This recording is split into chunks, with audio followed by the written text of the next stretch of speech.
जैसे तूने प्लान किया ना ऐसा नहीं होगा।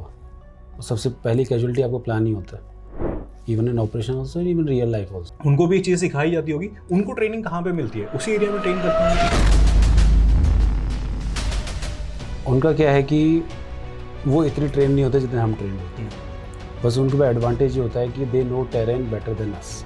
When I was into service, तो मैंने देखा था कि ऐसे ऑपरेशंस हुए हैं कि वो गांव वालों कंधे पर के गोली चला रहे हैं। अब बताओ कि हम कैसे फाइट करें।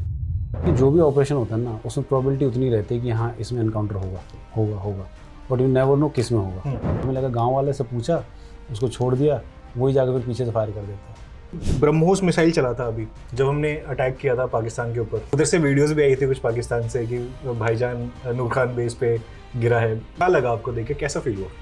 यही कि ये चीज़ तो बहुत पहले हो जानी चाहिए थी, हमने डिले क्यों किया। इंसान की फितरत है, वो लातों के भूत बातों से नहीं मानता, तो डेटरेंस बहुत ज़रूरी है। इंडिया में जितने भी स्पेशल फोर्सेज हैं उनमें से सबसे खतरनाक ट्रेनिंग कौन से फोर्सेज की है? ओके, सो खतरनाक ट्रेनिंग की बात करूँ, ट्रेनिंग होती है वो है मार्कोस।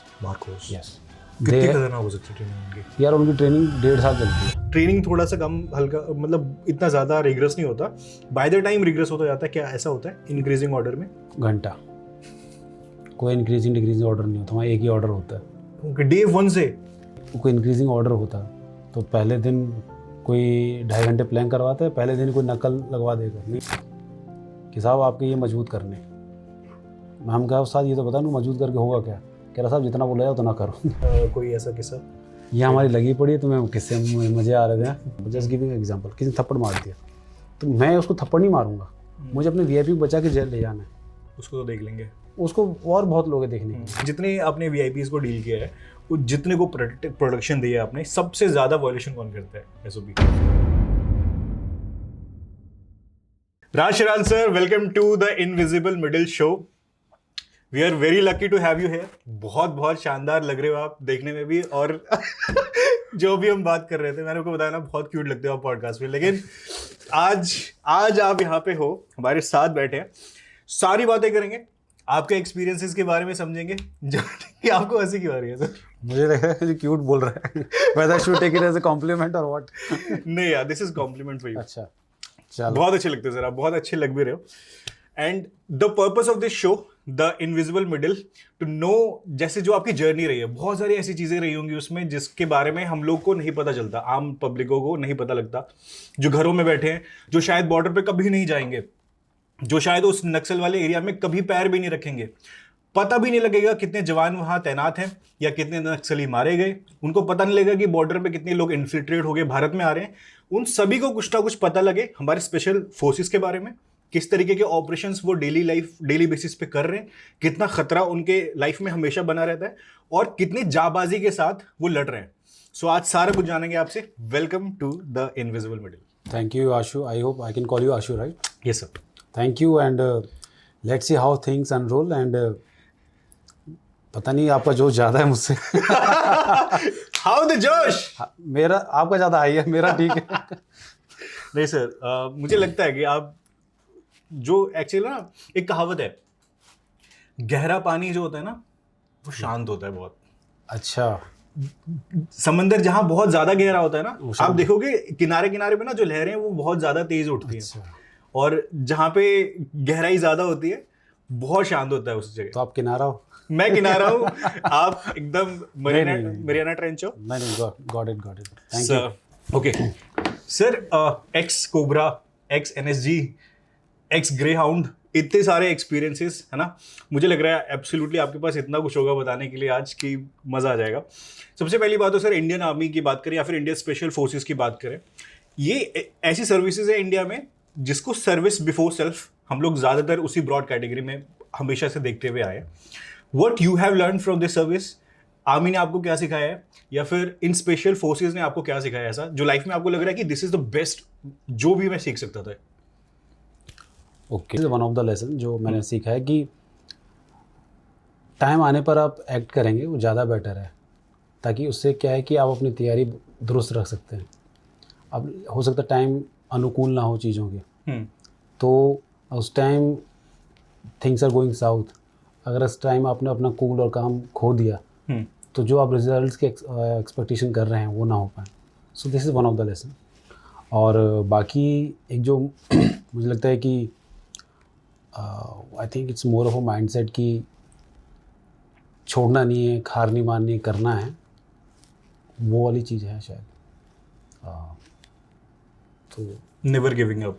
नेवर गिविंग अप, मतलब हो सकता है कि आप कई बार फेलियर मिले आपको, इवन लेट्स से कि after coming out of service जो मैं अपना चीज़ें शुरू की, तो ऐसा तो नहीं कि भाई मैंने काम शुरू किया और एक महीने में मेरा काम शुरू किया। It took me a lot of time, lot of lessons were learn, जो मुझे नहीं पता थे, काफ़ी चीज़ें पता चली, और ऑब्वियसली जो मैंने सीखा था वहाँ पर मेरे काम आया भी है और आ भी रहा है। So things doesn't happen over, मतलब ओवर टाइम, मतलब कि ऐसा नहीं 1-2 दिन में ठीक हो, मतलब चीज़ें क्लिक करना शुरू करती हैं। तो सबकी अपनी अपनी जर्नी है। सो लेट्स से कि एक बंदे ने मुझसे पूछा था कि sir I am venturing into entrepreneurial journey, so मेरे लिए कोई 2 tips.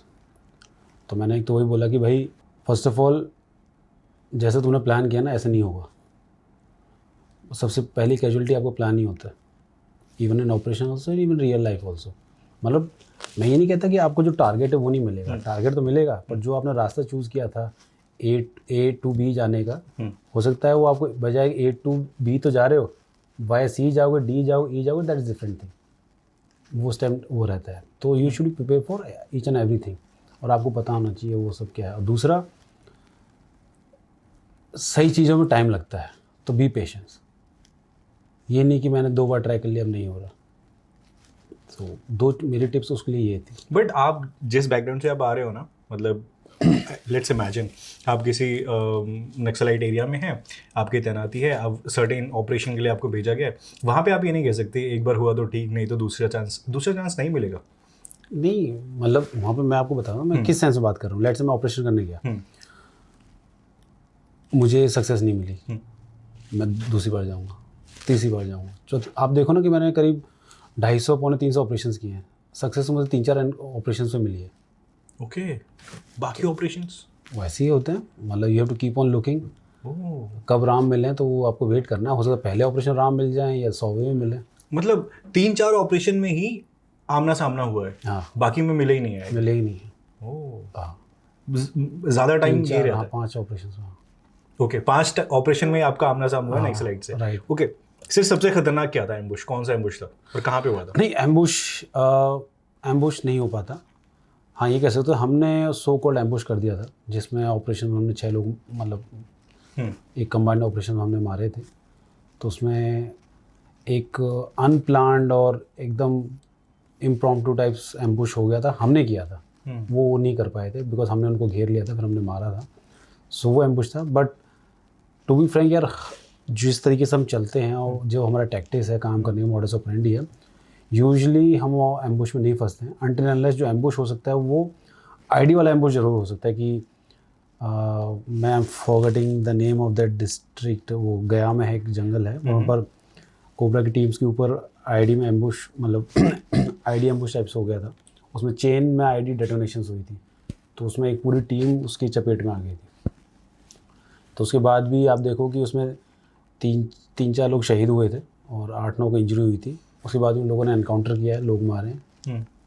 So I think that is more than enough to show the grit. बहुत खतरनाक होता है वो एरिया। मतलब कि when I was looking for this, अगर आप गूगल पे सर्च करते हो Naxal prone areas in India, तो ना एक बेल्ट आ जाती है, रेड बेल्ट, पूरी रेड कॉरिडोर, राइट। और उसी को एलिमिनेट करने की बात कर रही है गवर्नमेंट अभी हमारी। हाँ। और काफ़ी हद तक वो रेड कॉरिडोर एलिमिनेट होकर ग्रोथ कॉरिडोर में चेंज भी हो चुका है, राइट सर। बट एक सवाल आता है कि उस एरिया में इतने दिन से ये लोग एक्टिव हैं, और अगर स्पेशल फोर्सेस जैसे फोर्सेस को वहाँ पे तैनात करना पड़ता है टैकल करने के लिए ऐसे एरिया में, तो डैम श्योर कि उनकी भी प्रिपरेशन इस लेवल की होगी, उनको भी ये चीज़ सिखाई जाती होगी। उनको ट्रेनिंग कहाँ पे मिलती है? उसी एरिया में ट्रेन करते होंगे। उनका क्या है कि वो इतने ट्रेन नहीं होते जितने हम ट्रेंड होते हैं। बस उनके पास एडवांटेज ये होता है कि they know terrain better than us. Okay, ठीक है, ना ही वो हमसे बेटर इक्विप्ड होते हैं। ठीक है, बस वो सारा एडवांटेज ये है कि एक वो बहुत टाइम से वहाँ पर हैं, दे नो द टेरेन। ऊपर से सबसे बड़ा जो इम्पोर्टेंट फैक्टर है कि मैं अभी की बात नहीं कर रहा हूँ, जब बात करो पीक टाइम था जब, तो जो लोकल सपोर्ट भी उनके पास था।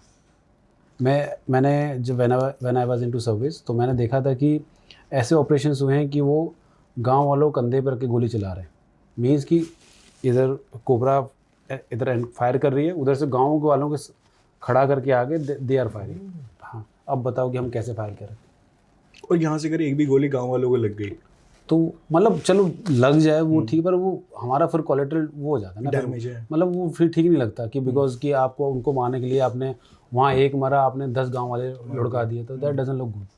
सो इस तरह के इश्यूज हैं। बाकी रही की बात वो ट्रेनिंग कहाँ पे करते हैं, तो यार उनका ऐसा कोई फॉर्मल ट्रेनिंग नहीं होती, बट हाँ उनके खुद ट्रेनिंग इंस्टीट्यूट्स टेम्प्रेरी टाइप्स बनाए वो जंगल में बनाते हैं, और उन मतलब basic firing practice training crawling वगैरह सब कुछ करते हैं वो। उनका मतलब अच्छे तरीके से ट्रेनिंग, जैसे हमने जो एनकाउंटर्स में या वैसे कभी रिकवरी वगैरह हुई है उनकी, तो we have seen lot of material regarding कि वो कैसे ट्रेन करते हैं अपने आप को, और वीडियोस वगैरह देखे हैं उनके।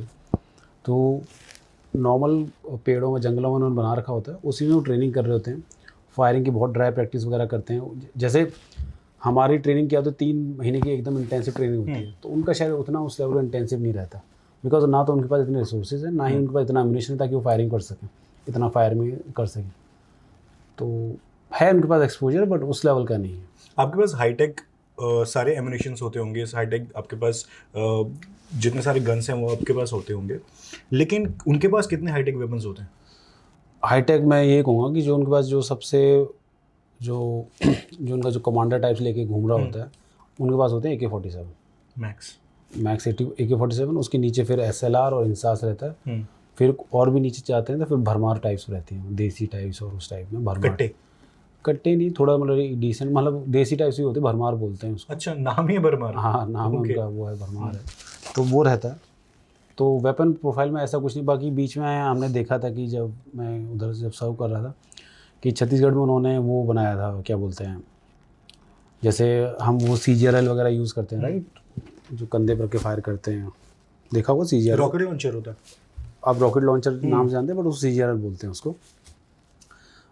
तो उन्होंने एक वो बनाया था, क्या बोलते हैं उसको, एडॉक टाइप्स में, मतलब देसी टाइप में CGRL बनाया था, उसका मतलब वो भी बनाया था। उसी मतलब वीडियो हमने देखी थी कि वो उसके फील्ड ट्रायल्स टाइप्स कर रहे हैं जंगल में, मतलब फायर करके देख रहे हैं।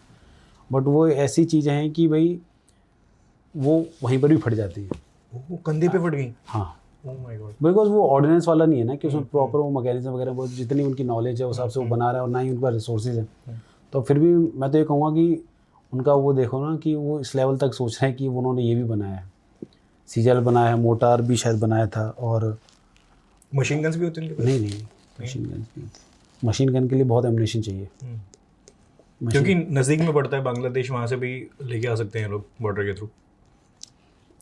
इशू क्या है ना कि बांग्लादेश के थ्रू पड़ता है, पर देखिए किसी भी चीज़ को सर्वाइव करने के लिए ना एक सपोर्ट सिस्टम चाहिए होता है, जहाँ वो सपोर्ट सिस्टम मिल रहा होता है वो चीज़ वहीं सर्वाइव कर सकती है।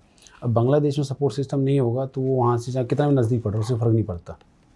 लाइकवाइज वेस्टर्न बॉर्डर्स की अगर बात करें, मैं आपको बताता हूँ कि जब नक्सलिज्म था तो even eastern UP was infested with that Naxalism. ये सोनभद्र वाला एरिया था, जो पूर्वांचल जो स्पेशली हम टॉकिंग सोनभद्र वाला, जो बिल्कुल बिहार और झारखंड के पास आ रहा है, वो इन्फेस्टेड था। बट वही कि जब गवर्नमेंट ने उसको सर्वाइव नहीं करने दिया और वो चीज़ें चेंज हुई तो वहाँ से ख़त्म हो गया, वो नीचे आ गया। माई पॉइंट इज़ कि जब वो सर्वाइवल के लिए जो सारी चीज़ें यहाँ मिलेंगी वो चीज़ वहीं पनपती है। पॉइंट है कि जहाँ पानी होगा पेड़ वहीं उगेगा। तो पॉइंट वही है कि जहाँ पानी मिल जाएगा तो चीज़ें वहीं पनपेंगी। आप ये पूछो कि भाई कि उस एरिया में ही क्यों हुआ, झारखंड छत्तीसगढ़ जैसे एरियाज़ में ही क्यों नक्सलिज्म पनपा, तो उसके पीछे भी काफ़ी सारे रीजंस ये थे कि एक तो ज्योग्राफी, दूसरा absence of state administration, policing नहीं थी क्योंकि इतना एरिया डेवलप नहीं था, और एक पावर वैक्यूम सो कौन कह सकते हो कि पावर वैक्यूम था, उस वजह से चीज़ें वहाँ पनपी। फिर बाद में कह सकते हो इतने लंबे टाइम का सर्वाइवल रहा उनका, तो यार वो ऐसा नहीं था कि भाई कि कहीं से उनको फंडिंग वगैरह आती थी। वो देवर जस्ट वो अपनी फंडिंग ले रहे थे एक्सटॉर्शन से, कोई बड़े प्रोजेक्ट आ रहे हैं वहाँ से पैसे ले रहे थे। दूसरा ये तेंदुपत्ता में भी सुना होगा आपने? नहीं, प्लीज़ बताइए। अच्छा, तेंदुपत्ता जो बीड़ी वाला होता है, जो बीड़ी, अच्छा बीड़ी बनता है, तो इंडिया में बीड़ी की काफ़ी बड़ी मार्केट है, राइट। तो तेंदुपत्ता से वहाँ से भी उनको बहुत रेवेन्यू आता है, और that economy runs into 1000 crore. Tendupatta economy, tendupatta plus extortion and everything that runs into 1000 crore. तो इतने ये नेटवर्क, फंडिंग वहीं से आ रही होंगी। हाँ फंडिंग वहाँ से आ रही है, तो तभी तो ये नेटवर्क इतना सर्वाइव। फिर धीरे धीरे गवर्नमेंट ने इस पर कर्व किया, फिर नेक्सस ब्रेक हुआ है, तब जाके चीज़ें सर इनकी डिमांड्स क्या रहती है कि why they are fighting? Okay, ये चाहते हैं कि भाई हम अपना कंट्रोल खुद करेंगे, दैट एरिया, वो एरिया हमारा है। और इवन कुछ एरियाज ऐसे हो गए थे जो उनको हम बोलते थे लिबरेटेड जोन्स, वो अलग हो चुके हैं, उनमें कंट्रोल नहीं है। थे, अब नहीं है। अच्छा। हाँ, उन पर क्या था कि उन्हीं की वहाँ पर सरकार थी, वो खुद हॉस्पिटल रन कर रहे हैं, खुद स्कूल रन कर रहे हैं, और वहाँ पर खुद ही की क्या बोलते हैं उसको, कोर्ट्स, जुडिशरी भी उनकी अपनी चल रही है। हाँ, मतलब वहाँ पर तुरंत झटपट फैसला टाइप्स, मारना मूरना वहाँ पर। खाप पंचायत टाइप। खाप नहीं, खाप इज ऑल टुगेदर डिफरेंट, खाप अलग है, खाप का वो काम नहीं है। पर वहाँ पर यह है कि उन्होंने पूरा लिबरेटरी जोन बना दिया, सब कुछ सिस्टम उनका था, तो इस तरह के लिबरेटरी जोन्स भी थे। अब इंडिया का डोमिनेंस नहीं चाहते वो, कि भाई इंडियन कॉन्स्टिट्यूशन में नहीं आना चाहते वो। इंडिया नहीं, कि वो चाह रहे हैं कि भाई ये अलग है अपना, तुम ये you are just exploiting these people, और उस टाइप से, मतलब एक तरीके से सही भी है, उसमें कोई बुराई नहीं है, पर पॉइंट दे जो उनका तरीका था वो बहुत गलत था। ये थोड़ी क्लैरिटी मुझे सिर और दीजिए, क्या वो ये चाहते हैं कि हम इंडिया के अंदर ही रहें बट इंडिया के अंदर सेपरेट रहें, या वो ये चाहते हैं कि हम इंडिया से बाहर रहें? वो तो ये चाहते हैं पूरे इंडिया में पूरा लाल रेड कॉरिडोर, लाल क्या बोलते हैं, लाल सलाम झंडा हो जो उनका है, रेड कम्युनिस्ट का वो है, वो रेड फोर्ट के ऊपर फहरे। हाँ, तो this was their long term vision. आपने कितने साल काम किया है? मैंने करीब 5 साल।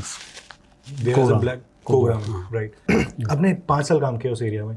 सिर्फ 5 साल में कोई ऐसा इनकाउंटर हुआ है जिसमें आपको लग रहा हो कि बहुत ही कम रिसोर्सेज में आपने उस एनकाउंटर को पूरा कर लिया, या फिर आपको एक्सपेक्टेड नहीं था कि इतनी जल्दी हो जाएगा ये सक्सेस ऑपरेशन? क्योंकि एज यू मेंशन, कई बार आपको 6 दिन 7 दिन या फिर उससे भी ज़्यादा टाइम लगता है एक ऑपरेशन के पीछे, आप दोबारा आपको रिसर्च ऑपरेशन करना पड़ता है। बट कोई ऑपरेशन ऐसा रहा हो कि जो आप बहुत जल्दी और बहुत अच्छा आपको उसमें अचीवमेंट्स हो गई हों? हाँ, मैं शायद यही बता रहा था ना, जिसमें अभी 6-7 लोगों को मारा था एक एम्बुश टाइप में करके, हमने बताया था ना अभी आपको अभी। तो सी इशू क्या है कि जो भी ऑपरेशन होता है ना, उसमें प्रोबेबिलिटी उतनी रहती है कि हाँ इसमें एनकाउंटर होगा, बट यू नेवर नो किस में होगा। So is very difficult to say कि ये अच्छा हो गया। तो बस वही कि अच्छा वही है कि भाई जो प्लान कर गए थे मोर और लेस वो मिलता जुलता मिल जाता है। तो वही हम तो चाहते हैं भाई राम के दर्शन हर बार हो, और वो पॉसिबल नहीं है ना। जब दर्शन हो जाते हैं, आई मीन कि जब ही आपको पता है कि टारगेट सामने है, दर्शन वही है कि दिखेगा चला जाएगा, गायब हो जाते हैं, मतलब छुप जाते हैं। छुप नहीं, मतलब देखो लेट्स से कि मैं आपको ढूंढ रहा हूँ, अगर आपको पता है मैं आपको ढूंढ रहा हूँ तो आप दिखोगे नहीं, राइट। तो हम तो ऐसे धीरे धीरे ऐसे करके जाते हैं ताकि उनको पता ना चले, और उनको पता चल जाएगा फिर तो वो भाग जाएंगे। तो फिर तो वो ये कि आप बस ढूंढ रहे होते हो, बस आपको नजर दिखा, अरे हाँ वहाँ है, दिख गया, अब करना है। मान लो आपको दिखाई नहीं तो फिर तो व्हाट्स द पॉइंट। अच्छा, ऐसा भी तो हो सकता है कि आर्मी ढूंढ रही है उनको, हम लोग ढूंढ रहे हैं, स्पेशल फोर्सेस जा रही है, बट वो एक ऐसी पोजीशन पे हैं कहीं पे ऊपर बैठे हुए हैं जिससे वो हम लोग को देख सकते हैं। बिल्कुल होता है। और दूसरा अपार्ट फ्रॉम दैट उनके क्या कहते हैं, वो खुद भी क्या कहते हैं, कभी अपना वो चेंज करके हथियार कहीं छुपा के गाय भैंस चराने लग जाते हैं। हम उनसे पूछ लेते हैं कि चरवाही बन जाते हैं। तो it's very difficult to identify कि वेदर आशुतोष इज नक्सल और नॉट अंटिल अनलेस जब तक आपके पास वेपन ना हो तो। ये तो बहुत खतरनाक है। हाँ, तो इवन ये इंस्टेंसेस हुए हैं बिकॉज जैसे मैंने काफ़ी पहले भी बताया कि हम 1-2 बार इंट्रोगेशन वगैरह में गए तो बताया था कि आप हमसे पूछ रहे होते कि पार्टी कहाँ है। हाँ, और ऐसा भी हुआ है कि हमें लगा गाँव वाले से पूछा, उसको छोड़ दिया, वही जाकर फिर पीछे से फायर कर देता है। ऐसे भी हुआ है? हाँ, ऐसा हुआ है। तो दैट्स वाई फिर उसके बाद हम अपनी फिर टैक्टिक चेंज करते हैं, जैसे जो भी रास्ते मिला सबको पकड़ते हुए चलते हैं साथ में। तो उसके लिए फिर तो ज़्यादा फोर्सेस चाहिए होती है, फिर अब साथ में लोग ज़्यादा चाहिए होंगे आपको? नहीं, ज़्यादा नहीं, कि ऐसा नहीं कि हम गाँव को गाँव उठा के लेके चलते हैं, गाँव में नहीं जाते हैं। जैसे रास्ते में कोई मिल गया, एक आध 2 आदमी, तो वो साथ में लेके चलते हैं। अब वो साथ में जाएगा जहाँ भी हम जाएंगे साथ में जाएगा। ओके सर, कुछ इंटरोगेशन का किस्सा बताइए। किसी को आपने पकड़ लिया? नहीं, हम वैसे फॉर्मल तरीके से इंट्रोगेशन नहीं होता। पकड़ना इन द सेंस ये होता है कि जंगल में पकड़ा उसको, ऑन द स्पॉट बात कर ली उससे। अच्छा, ऐसा होता है कि कोई कहता है नहीं सरेंडर, एनीवन, जब भी आपने पकड़ा हो किसी को, सरेंडर नहीं हुआ कभी? नहीं, ऐसा कोई सरेंडर नहीं करता? ऐसा कोई सरेंडर नहीं करता भाई। ये आप करना नहीं देते? हाँ, नहीं, हम ऐसा भी नहीं है। ऐसा भी नहीं है।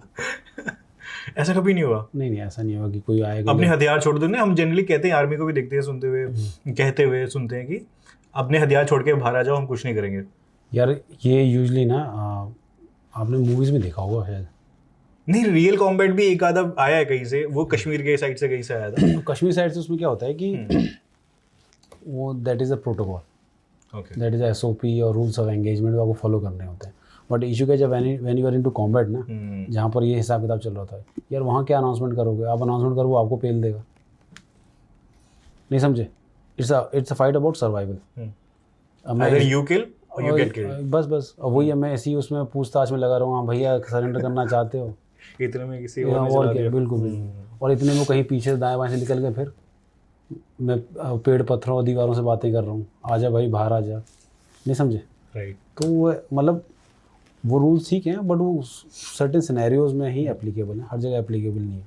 और मैं पूछताछ में लग गया, उसने दाएं बाएं जाके मुझे ही टपका दिया। फिर मुझसे तो उसने नहीं, वो तो नहीं मुझसे पूछ रहा ना कि हाँ भाई सर मैं सरेंडर नहीं कर रहा हूँ। सर कुछ ना वीडियो सर्कुलेट होती है जिसमें हम लोग देखते हैं कि गांव के गांव पूरे लोग, बहुत लोग बैठे हुए हैं, 100-200 लोग बैठे हैं, और उस बीच में एक CRPF का जवान खड़ा है और नक्सलीज ने पकड़ लिया उनको। अच्छा, ऐसा भी एक आधा वीडियो हमारे सामने आया जिसमें लोगों ने पकड़ लिया, फिर वो शायद छोड़ भी दिया उनको, बट वो पकड़ लेते हैं। हाँ हुआ होगा, ऐसा होता है। हुआ होगा। फिर अगर वो मान लीजिए पकड़ लिया किसी नक्सलाइट ने, मे बी आपके साथ हुआ हो या उस टाइम में हुआ हो, पता नहीं, बट अगर वो पकड़ लेते हैं, कैप्चर कर लेते हैं किसी जवान को, तो क्या वो उनको टॉर्चर करते हैं? देखो इट डिपेंड्स कि सिचुएशन क्या है। टॉर्चर करने को कर सकते हैं, टॉर्चर करने पे आएंगे मीन्स वो मारने मुरने पे आ गए, तो उनको पता है कि जैसे ये जो आप इंसिडेंट बता रहे हैं ना, मुझे याद है कि शायद किसी को पकड़ा था पहले, काफ़ी टाइम पहले ना, मुझे लग CRPF का था वो बंदा, उसको पकड़ लिया था, बट उसको छोड़ दिया था बिकॉज आफ्टर वो state administration. Rakeshwar Singh cobra commando. हाँ ये राइट, ये लास्ट ईयर की बात है। इसमें क्या था कि इसमें छत्तीसगढ़ का, हाँ ये छत्तीसगढ़ का इंसिडेंट है। इसमें छत्तीसगढ़ DRG आ रही थी, कोबरा ऑपरेशन का, दोनों एक साथ, दोनों का कंबाइंड ऑपरेशन था। ओके। ठीक है, तो DRG को क्या हो कि उनको उनके ऊपर एम्बुश कर दिया। ठीक है, तो उनको बचाने के लिए फिर कोबरा गई। ओके। ठीक है, तो उस भगदड़ में ये बंदा थोड़ा साइड हो गया। सिखलाई की तरीके से क्या है कि वो बड़ी पेयर में होना चाहिए, बट आई डोंट नो क्या सिचुएशन रही होगी, ये अलग हो गया, ये फिर बाद में पकड़ा गया, फिर इसको 2 दिन बाद छोड़ा गया। तो हुआ ये था कि DRG को बचाने के लिए फिर कोबरा गई बचाने के लिए, उनको एज अ रीइंफोर्समेंट उनको सपोर्ट तो करने ये के लिए। DRG छत्तीसगढ़ की टीम है? हाँ, इस स्पेशल टास्क फोर्स का स्पेशल पुलिस यूनिट बोल सकते हो आप उस तरीके ओके। से। वो भी नक्सलाइट्स के लिए बनी है? वो नक्सलाइट्स के लिए है, उसमें नक्सल्स ही हैं, एक्स और ट्राइबल्स हैं। ऐसा भी होता है, घर वापसी हो जाती है। Oh my God. ओके। जब ब्रह्मोस मिसाइल चला था अभी, जब हमने अटैक किया था पाकिस्तान के ऊपर, उधर से वीडियोस भी आई थी कुछ पाकिस्तान से कि भाईजान नूर खान बेस पे गिरा है, नूर खान बेस पे फटा है। आपने देखा, क्या लगा आपको देख के, कैसा फील हुआ? यही कि ये चीज़ तो बहुत पहले हो जानी चाहिए थी, हमने डिले क्यों किया? उनको पता, मतलब पॉइंट है कि आजकल इंसान की फितरत है, वो लातों के भूत बातों से नहीं मानते, तो डेटरेंस बहुत ज़रूरी है। उनको पता होना चाहिए कि चीज़ें ऐसे तरीके से भी एस्केलेट हो सकती हैं। बट मतलब मुझे लगता है कि जो इंडियन गवर्नमेंट थी या जो भी डिफेंस फोर्सेस थी, उन्होंने they have avoided civilian casualty quite tactfully, तो that was a very good operation from that point of view. और रही बात उनको देख के कैसा लगा, यार obviously it is always good feeling. मुझे ऐसा लगा कि शायद मैंने गलत टाइम पे VRS ले लिया, शायद लड़ाई लंबी चलती तो हम भी शायद पार्टिसिपेट करते। Okay, tell me sir one thing कि अगर आपको बोला जाए कि ये VRS हम रिमूव कर सकते हैं, हाँ हो सकता है, हाँ ना, आप जाते हो, हाँ। तो which special forces you would like to go in? मतलब कि अगर आप राष्ट्रीय राइफल्स में जाना चाहोगे, राजपूताना, मतलब किस में? किसी में नहीं भाई, जहाँ एक्शन मिलेगा वहाँ जाओ ना। ओके। नहीं समझे आप? जब आप रिकॉल ही करो तो इस ढंग की जगह भेजो फिर। अच्छा, रिकॉल अगर आप कोई करता है जवान लेट से, तो क्या वो आपके इच्छा के ऊपर है कि आप कहीं भी जाना चाहते हो? नहीं, वो अकॉर्डिंग टू द ऑपरेशन कहाँ नीड है वहाँ नीड है, प्लस में जो आपकी यूनिट है उसी में भेजा जाता है।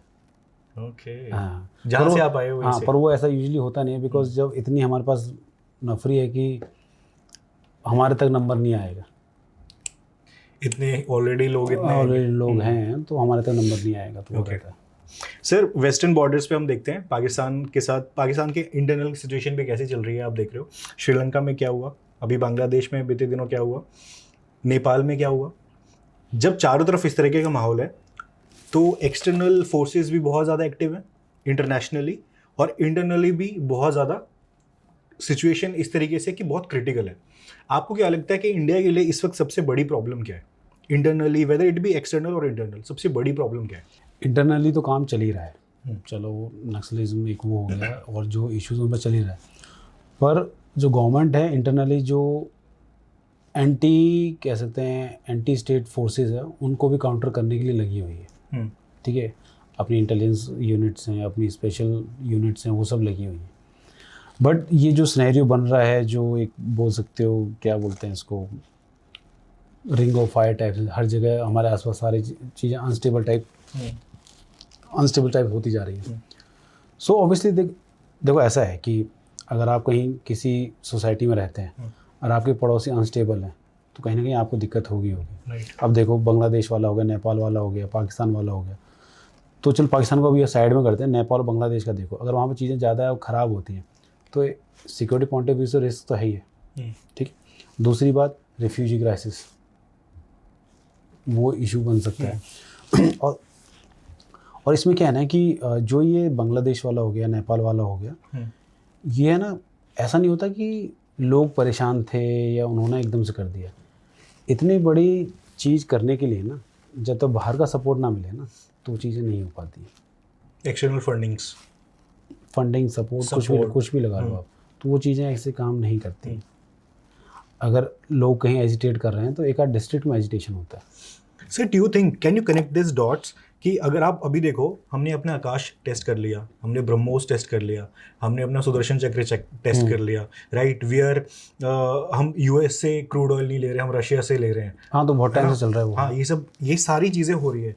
इसी बीच में कुछ वेस्टर्न पावर्स को ये दिख रहा है कि इंडिया और चाइना बहुत बड़े निकल कर आएंगे वर्ल्ड पॉलिटिक्स में, राइट। मे बी इस वजह से भी डिस्टेबलाइज करने की कोशिश की जा रही है चारों तरफ, सो दैट कि एक इत्तला किया जा रहा है आपको कि बी अलर्ट, ये आपके साथ भी हो सकता है।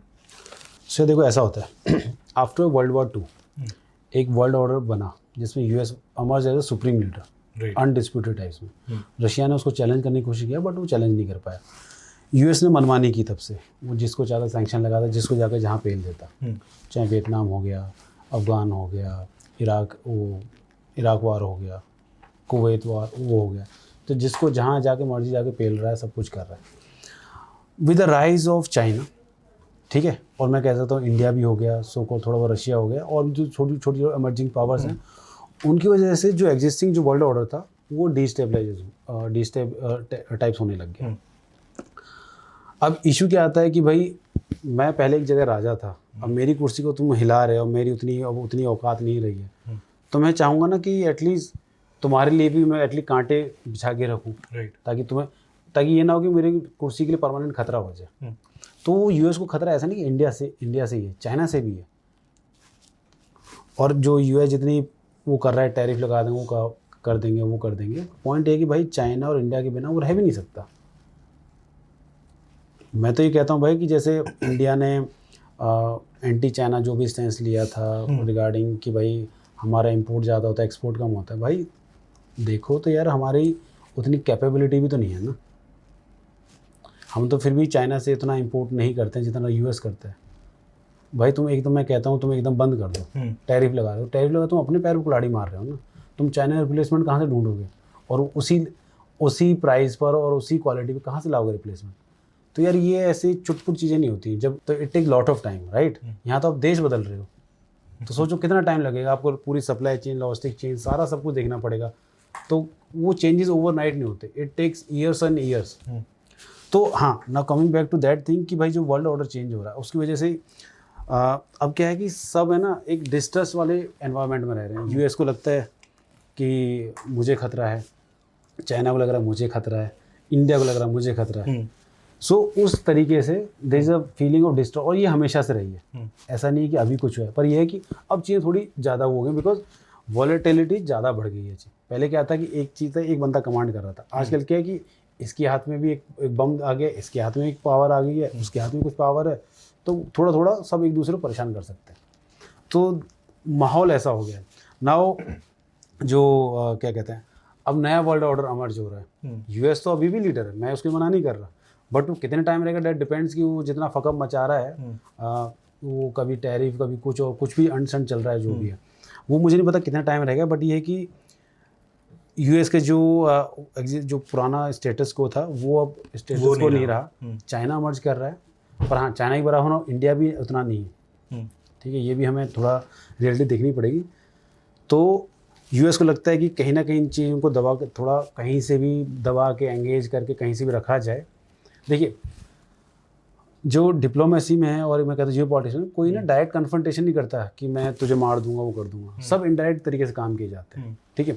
तो ये नेपाल डिस्टेब्लिशन हुआ, इसमें ऐसा थोड़ी है कि भाई नेपाल ने खुद अपने जो लोगों ने अपने सो कॉल्ड बोल रहे हैं जैन जी प्रोटेस्ट, ये प्रोटेस्ट, वो जैन जी में ठीक है उनका प्रोटेस्ट था, ज़रूरी था, कर दिया उन्होंने, पर उस प्रोटेस्ट को सपोर्ट सर्वाइव कराने के लिए वो विदाउट रिसोर्स थोड़ी हो जाएगा, कहीं ना कहीं सपोर्ट चाहिए। तो सबके अपने वेस्टेड इंटरेस्ट है हर नेशन के, उस तरीके से अपने अपने जो उनके सपोर्टिंग एलिमेंट्स वो सपोर्ट करते हैं। तो इसमें यूएस ने भी अपना काम किया है, चाइना ने भी अपना काम किया है, तो बस, और हो सकता है इंडिया ने भी किया हो। बहुत बड़ी स्टेटमेंट दे रहे हो आप। नहीं देखो यार, सबके अपने, मैं वही बता रहा हूँ कि सब अपने आप को अच्छा सेफ और अपने जो इंटरेस्ट हैं स्ट्रेटजिक इंटरेस्ट हैं वो अपना रखना चाहते हैं। मैं ये नहीं कहता कि इंडिया ने कुछ गलत किया, जैसे यूएस गलत कर रहा है उन्होंने सरकार ही पलटवा दी, इंडिया ने आज तक किसी सरकार तो नहीं पलटवाई ना कम से कम। ये जितने भी आप चाहे मिडिल ईस्ट में अरब स्प्रिंग हो गया, सरकार पलटी है, तो आपको क्या लगता है खुद पलट गई? No, US have their strategic interest in that region. अब जो मिडिल ईस्ट में जो भी रायता फैला हुआ है इसके पीछे है वो कोई डायरेक्टली नाम नहीं ले रहा, बट है सबके अपने अपने इंटरेस्ट है। पहले यूएस का क्या था कि भाई जहाँ तेल है वहाँ वो लड़ाई करता रहेगा, दिखाने के लिए यहाँ डेमोक्रेसी लानी है। डेमोक्रेसी के नाम पर क्या कर रहा है वो, और अरब स्प्रिंग डेमोक्रेसी के नाम पर आया था, वहाँ क्या चल रहा है? आज तक डेमोक्रेसी आई है कुछ? वहाँ बुरे हाल हो रखे, मिडिल ईस्ट में बुरे हाल हैं, सीरिया ले लो, कहीं भी ले लो, कुछ भी कर लो आप। अब जो इराक था वहाँ 10 साल लड़ाई चली सद्दाम हुसैन के पीछे, आ गई डेमोक्रेसी? नहीं आई। अफगानिस्तान में इन्होंने 20 साल लड़ाई की, कौन सी डेमोक्रेसी आ गई भाई? जिनसे लड़ने गए थे उन्हीं से हाथ जोड़ कर आ गए वापस। ये तो इतिहास रहा है अमेरिका का, वो जहाँ भी गए वहाँ जीते कभी नहीं। जीते तो कभी नहीं है, वहाँ उल्टा गड़बड़ करके आए हैं और उलझा के आ गए हैं चीज़ों को। इंडिया की आप एक्सटर्नल पॉलिसी के बारे में क्या सोचते हो? जयशंकर जी के बारे में क्या ख्याल है आपका? How you look him as a leader, कैसे देखते हो आप? फर्स्ट ऑफ ऑल देखो यार, वो एक्स डिप्लोमेट हैं, तो he is very learner types person है, और अच्छा बोलते भी हैं, और एक अच्छी इमेज भी लेके जाते हैं इंडिया की। जो सो कॉल्ड जो पहले, मुझे ऐसा लगता है जो हमारे पहले जो नेता थे, जो डिफेंस फॉरेन मिनिस्टर रहे, उनमें शायद वो काबिलियत नहीं थी, शायद शशि थरूर जी को छोड़ के। मुझे लगता है कि ही इज़, मतलब मुझे बहुत सही लगते हैं वो, नॉट बिकॉज कि वो अच्छी इंग्लिश बोलते हैं, बट उनका एक जो एक्यूमेन है वो उस टाइप का है भी। सो नाउ कमिंग टू जय sir, very learned, very aptly appointed for this position. बाकी जो ये पॉलिसी है वो उनकी खुद की नहीं है, वो सरकार की रहती है, राइट? वो कुछ बोल रहे हैं तो सरकार को रिप्रेजेंट कर रहे हैं। तो I think we are going in right direction, but मुझे लगता है थोड़ा और अग्रेसिव रहना चाहिए। But we are slowly study moving in, because जो हमारा जो सो कॉल्ड नाम था नॉन अलाइन मूवमेंट को, हमने उसको चेंज करके स्ट्रेटेजिक ऑटोनॉमी नाम दे दिया है कि हम अपने ऑटोनॉमी के जो हमारे इंटरेस्ट हैं उनको विदाउट कॉम्प्रोमाइजिंग उससे काम करें। जैसे अभी जो रशिया और इंडिया वाला ऑयल वाला चल रहा था, उन्होंने ये तो कहा कि भाई हमारे स्ट्रेटेजिक ऑटोनॉमी के तहत हम अपने इंटरेस्ट को थोड़ी कॉम्प्रोमाइज़ करेंगे आपके लिए। सो वो है। What do you think about NSA, Ajit Doval साहब? भाई जो सब मानते हैं वही है अपना। कुछ पर्सनल कुछ चीज़ उनके बारे में आपको अच्छी लगती हो, या उनके मिशन करने का प्लानिंग, या फिर कुछ इस तरीके की चीज़ें? देखो सबके अपने अपने तरीके होते हैं काम करने के, बट सबसे बड़ा जो मुझे लगता है, चाहे मे भी वो जय सर हों, डोभाल सर हों, या कोई भी हो, मोदी जी हो, कोई भी हो, सबसे जो इम्पोर्टेंट चीज़ है ना कि देश हित के लिए कौन काम कर रहा है, वो ज़्यादा, मतलब आपके इंटेंशंस कैसे हैं वो ज़्यादा मैटर करते हैं। सो मुझे लगता है कि उनमें है ही हैं, वो कूट कूट के भरे हुए हैं। पॉइंट है कि जहाँ पर जो देश के वेलफेयर के लिए काम करेगा वो हमेशा ही मतलब गुड बुक्स में रहेगा। सर स्पेशल फोर्सेस की बात करते हैं, स्पेशल फोर्सेस की ट्रेनिंग की खासकर बात करते हैं। हमारे इंडिया में जितने भी स्पेशल फोर्सेस हैं उन सब में से सबसे खतरनाक ट्रेनिंग कौन से फोर्सेस की है? ओके, सो खतरनाक ट्रेनिंग की बात करूं और मैं बात करूं जिसकी बहुत ही अच्छी लेवल की ट्रेनिंग होती है, वो है मार्कोस। मार्कोस यस, कितनी खतरनाक हो सकती है ट्रेनिंग उनकी? यार उनकी ट्रेनिंग 1.5 साल चलती है। ओके 1.5 साल बाद जाके एक मार्कोस तैयार होता है। किस किस बैकग्राउंड से लेकर आते हैं मार्कोस के अंदर? नेवी के रहते हैं सारे, सब नेवी के रहते हैं? सब नेवी के रहते हैं। उसमें क्या है कि जो मार्कोस का अलग अलग वो हैं, स्टेजेस हैं। ओके ठीक है, पहले मुझे ध्यान नहीं है, पहले आई am not telling the right sequence, but diving का है, फिर उनका फिर कुछ वैसा प्रोबेशन चलता है, 6 वीक्स का अलग चलता है, डाइविंग का अलग चलता है, फिर CD2 CD3 करके इनका कुछ रहता है, कॉम्बैट डाइविंग वाला लेवल्स रहते हैं। तो इस तरीके से उनका रहता है। आप ये देखो कि जो मार्कोस है is equally capable to fight in marine conditions also, he is equally capable for fighting in land conditions also। तो इस पॉइंट ऑफ व्यू से उनकी ट्रेनिंग भी ज़्यादा होती है।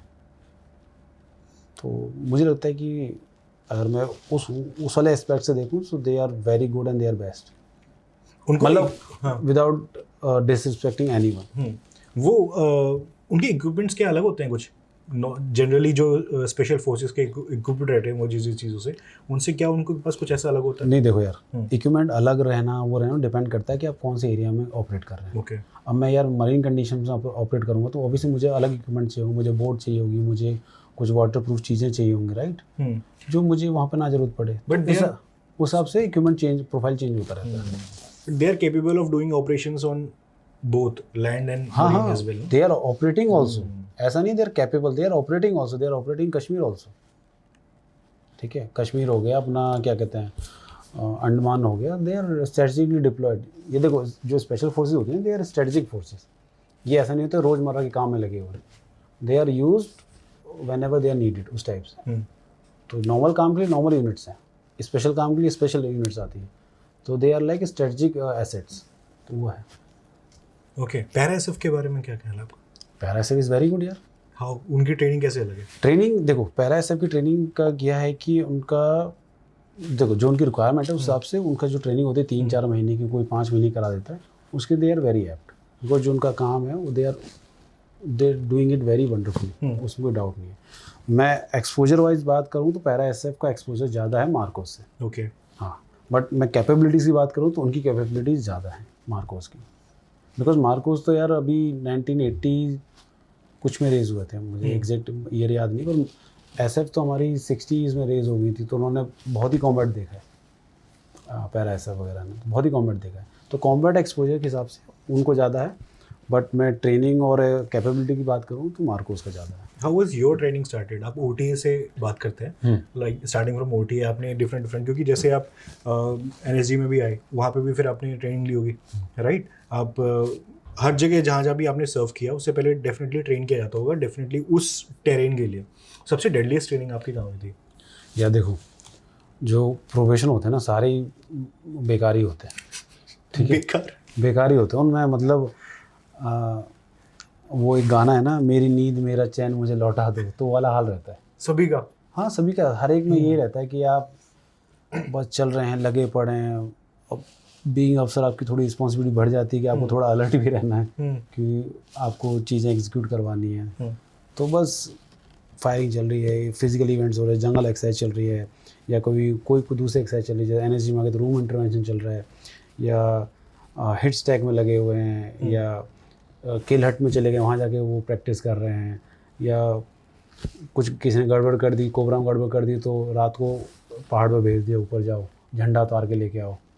कोबरा में गड़बड़ कर दी मतलब जो कोबरा प्रोविजन में थे, लेट से कुछ गड़बड़ हो जाती थी, तो एज अ पनिशमेंट क्या करते थे कि जिस टाइम ये गड़बड़ की, एक पहाड़ी थी, मैं नाम बोलूँ, उसको बोलते थे 10-11 या I am not able to recall the, उसको मतलब हाइट के हिसाब से बोलते थे कि वहाँ झंडा लगाओ, उसको उतार के लेके आओ।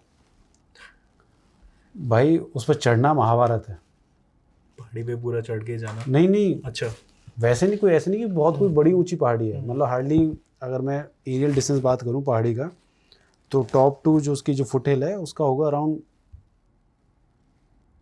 400-500 मीटर, 600 मीटर होगा एरियल डिस्टेंस।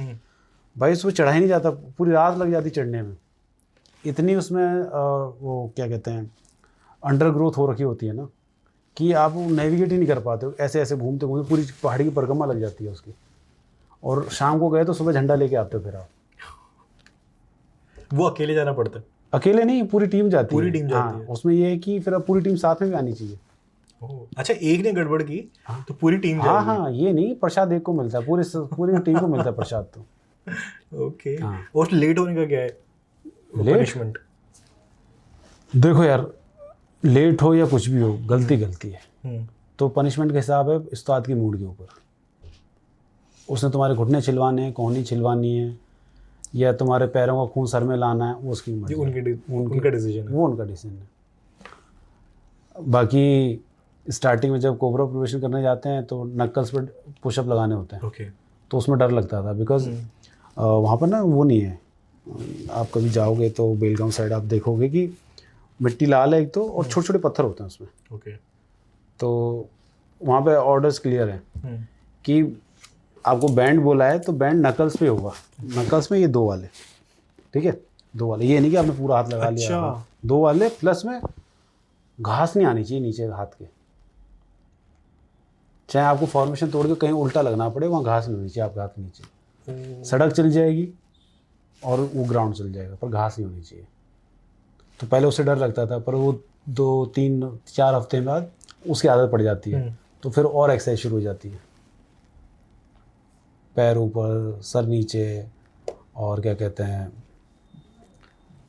अपने बड़ी पैर को कंधे पे बिठा के पहाड़ चढ़ रहे उतर रहे, पहाड़ चढ़ रहे उतर रहे। वो टायर और लॉग वाला भी कुछ सीन है वहाँ पे? हाँ, वो भी रखते हैं? वो तो टायर वाला तो इजी हो जाता है। टायर इजी है भाई, वो आदमी, सॉरी, बड़ी से ज़्यादा इजी है टायर लेकर चलना? हाँ। ओके। टायर का आपको हल्का वाला भी मिल सकता है ना उसमें। अच्छा, बड़ी नहीं चलेगा, हल्का वाला? अरे उसमें तो क्या है, टायर रख दिया, थोड़ा देर चला लिया ऐसे करके, कुछ पनिशमेंट तो चली ही रही है, उस्ताद थोड़े और देर करवा देगा। बट यार उसमें ऊपर बिठाना, अपने से भारी आदमी आपने बिठा लिया तो कमर ही टूट जाती है आपकी। वो पहाड़ उतरना और चढ़ना बड़ी को लेके। हाँ। Oh my God. अच्छा, ऐसा होता है कि स्टार्टिंग में जैसे आपने प्रोबेशनल जैसे हुआ तो इनिशियली ट्रेनिंग थोड़ा सा कम, हल्का, मतलब इतना ज़्यादा रिग्रेस नहीं होता, बाय द टाइम रिग्रेस होता जाता है, क्या ऐसा होता है इंक्रीजिंग ऑर्डर में? घंटा, कोई इंक्रीजिंग डिक्रीजिंग ऑर्डर नहीं होता, वहाँ एक ही ऑर्डर होता है डे 1 से। अब भाई कोई इंक्रीजिंग ऑर्डर होता तो पहले दिन कोई 2.5 घंटे प्लैंक करवाता है, पहले दिन कोई नकल लगवा देगा। 2.5 घंटे प्लैंक डे 1? हाँ, और भाई ये 2.5 घंटे प्लैंक किया था मैंने एनर्जी में, और हमने शायद 3-4 घंटे क्रॉलिंग की थी ग्रेहाउंड्स में पहले दिन ही। और वो भी ऐसे नहीं कि मिट्टी बहुत साफ सुथरी मिट्टी, कांटों में, ठीक है, वो था। और कोबरा में हमने ये पहले दिन नकल्स कि साहब आपके ये मजबूत करने। हम कहा उस्ताद ये तो बता नहीं मजबूत करके होगा क्या? कह रहा साहब जितना बोला जाए उतना करो।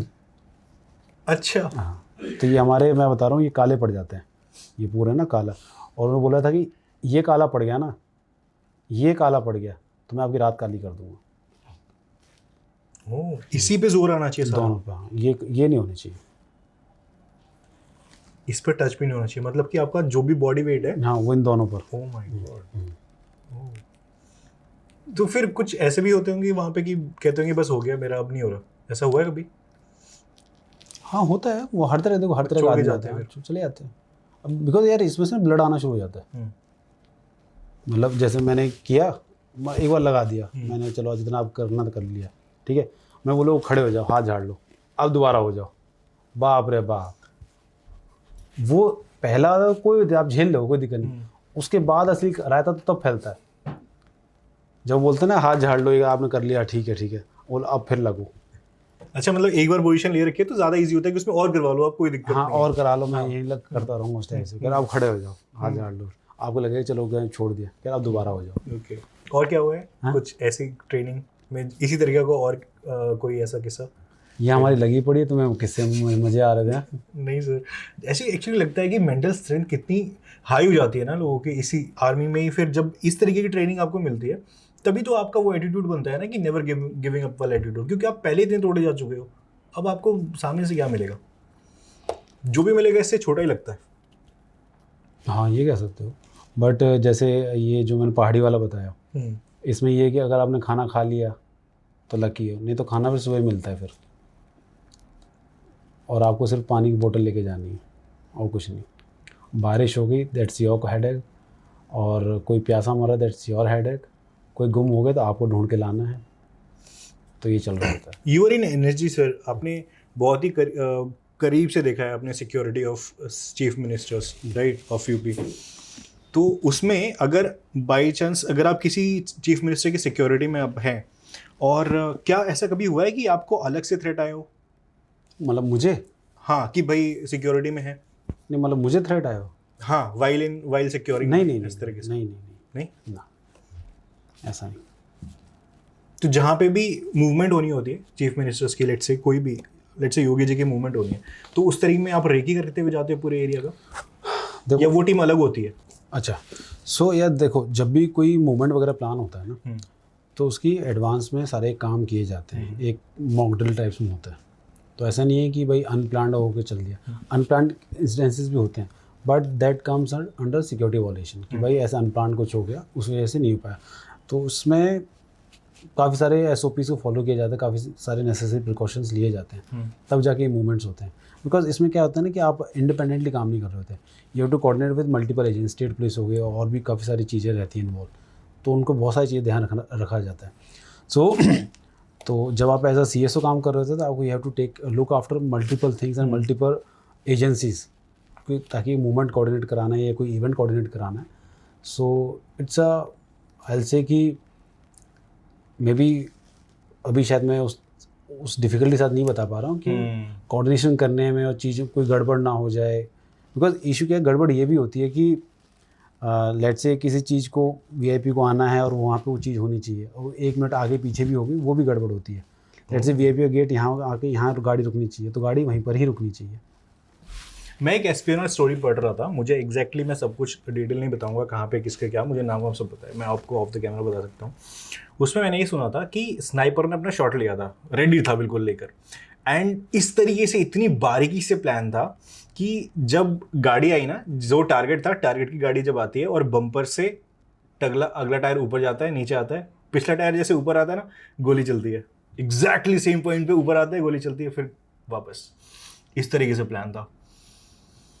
देखो इतना प्रिसीजन से टारगेट करके लोग रखते हैं, टाइमिंग जो आप बात कर रहे हो, 1 सेकंड भी टाइमिंग इधर से उधर नहीं, एकदम टारगेट से फिट। जो आपने बताया, मैं ये नहीं कह रहा कि नहीं हो सकता, बट इसके लिए बहुत ही ज़्यादा ट्रेनिंग और कोऑर्डिनेशन चाहिए। मैं दैट्स व्हाई सेइंग कि मैं ये नहीं कह रहा कि हो नहीं सकता, हो सकता है, but you need lot of training and coordination. Coordination means कि आपको ये पता होना चाहिए कहाँ पे रुकेगा, मतलब उस चीज़ का आपको इनपुट तो होना चाहिए ना। तो उसके लिए आपको अंदर का बंदा इन्वॉल्व हो, मतलब पॉइंट है कि चोरी करनी तो आपको अंदर के बंदे को पता होगा, तभी तो आप चोरी ब्रीच कर रहे हैं, ऐसे तो ब्रीच होता है। ओके सर, एक बात मेरे को पूछनी थी, वी ऑल नो कि हम सबको पता है कि बहुत लेयर्स में रहती है सिक्योरिटी, राइट? आपके पास CM है, CM के पास फिर आपके पास 5 लोगों का फिर एक ग्रुप है, राइट? SPG रहता है मे बी, NSG, हाँ ठीक है। उसके बाद फिर मल्टीपल, फिर स्टेट पुलिस वगैरह, फिर उसके भी आगे जो भी है पूरा सर्कल रहता है। आप मुझे ये बताइए, क्या ऐसे कंडीशंस के लिए, इमरजेंसी के लिए गेस्ट, वो जो आपका VIP है, उसको भी प्रिपेयर करके रखते हैं कि अगर आपको चलाना पड़ जाए तो आपको भी चलाना आना चाहिए, इस तरीके की बंदूकें या फिर पिस्टल्स या फिर कुछ भी, रिवॉल्वर्स? नहीं उनको ट्रेनिंग, लेट्स से PM को ट्रेनिंग दी थी चलाने की? अगर उनको ट्रेनिंग दी जाएगी, मतलब मुझे ऐसा लगता है देने को हम दे सकते हैं, मतलब it will act as added advantage types में, राइट? देने को दे सकते हैं, बट मुझे लगता है कि जब आप लोग इतने हैं, इतनी जब खर्चा किया जा रहा है सब कुछ, तो ज़रूरत नहीं है। बट पॉइंट है कि सारे VIPs और जितने भी डिग्निटरीज हैं जिनको प्रोटेक्शन मिली है, वो इतने केपेबल है नहीं, वो भी तो मैटर करता है ना। अब जैसे काफ़ी सारे VIPs एजिड हैं, ठीक है, काफ़ी लोगों के साथ हेल्थ इश्यूज़ हैं, तो वो भी मतलब you have to also look into those factors also. कई सारे शॉक में चले जाते हैं अगर ऐसा कुछ मूवमेंट होता है। बिल्कुल। आपने कभी फील किया कि देखा है कभी मूवमेंट कि हम शॉक में चले गए? नहीं, वो फोर्सेस तो नहीं जाती, नहीं गेस्ट, या टू बी फ्रैंक मेरे साथ ऐसा इंसिडेंट नहीं हुआ कि वो शॉक, मैंने उनको देखा है शॉक में चले गए। बट हाँ, जब ऐसा कुछ होता है तो नो डाउट एक नॉर्मल आदमी शॉक में जाता है कि हुआ क्या। सो दैट टाइम हमारी प्रिपेयर्डनेस काम आती है, तो वो है। आप ये देखो कि जो NSG और कोबरा का जो मैंडेट है, उसके इक्वल ही अपोजिट मैंडेट है VIP सिक्योरिटी का। ओके, मीन्स डिफरेंस बताता हूँ। कोबरा और NSG is like a offensive force, Right. Right. और वीआईपी सिक्योरिटी वाला है डिफेंसिव वाला। मैं लेट्स से मैं वीआईपी प्रोटेक्ट करके चल रहा हूँ, तो लेट्स से कुछ इंसिडेंट हुआ तो मुझे वहाँ पे जाके लड़ाई नहीं लड़नी है कि भाई मारना नहीं है कि इसने मारा कैसे। मुझे अपने जैसे किसी ने थप्पड़ मार दिया, for example, just giving example, किसी ने थप्पड़ मार दिया तो मैं उसको थप्पड़ नहीं मारूंगा, मुझे अपने वीआईपी को बचा के जेल ले जाना है। उसको तो देख लेंगे, उसको और बहुत लोग हैं देखने के लिए। सो यहाँ पर पूरी टैक्टिक्स का चेंज हो जाती है। यहाँ डिफेंसिव करना पड़ता यहाँ है, आपको डिफेंसिव करना, कुछ भी हो जाए आपको अपना वीआईपी पकड़ के बाहर करना है वहाँ से। कुछ हुआ मुझे वीआईपी की तरफ भागना, वीआईपी को बचाना, दैट्स इट बस। ये तो कभी कभार रैलीज वगैरह में ना सनरूफ से बाहर आके गेस्ट लोग वीआईपीज जो भी हैं आपके हाथ हिलाते हैं, पब्लिक को एंटरटेन करते हैं, उस कंडीशन में बहुत स्ट्रेस हो जाता होगा। बिल्कुल यार, बिल्कुल। वो देखो जब भी कोई पब्लिक अपीयरेंस होता है ना तो इट्स ऑलवेज स्ट्रेसफुल, क्योंकि तब आपका जो वीआईपी सबसे ज़्यादा वनरेबल होता है फॉर एनी अटैक। कोई भी कहीं से स्नाइपर बैठा एक जो मूवमेंट और दूसरा ये पब्लिक इवेंट्स में जहाँ पर वो एक तो है कि भाई इस प्रोटोकॉल के अंदर रहना पब्लिक इवेंट में, वहाँ भी वनरेबिलिटी है, पर प्रोटोकॉल तोड़ के वो अलग कुछ कर रहा होता है तो वहाँ तो फिर और ज़्यादा रिस्क बढ़ जाता है। इवन इसमें तो पब्लिक भी करती है, राजीव गांधी का जो केस है इवन उसमें तो पब्लिक में से कोई आके कर सकता है अगर इस तरीके से आप अपीयर होते हो पब्लिक से, इतनी क्लोजनेस में आते हो। बिल्कुल बिल्कुल है ना, बिल्कुल। तो दैट्स व्हाई ना, दैट्स व्हाई सही ना कि भाई वनरेबिलिटी बहुत बढ़ जाती है उस केस में। ओके सर, जितने आपने वीआईपीज को डील किया है, वो जितने को प्रोटेक्शन दिया आपने, सबसे ज़्यादा वायलेशन कौन करता है एसओपी? सबसे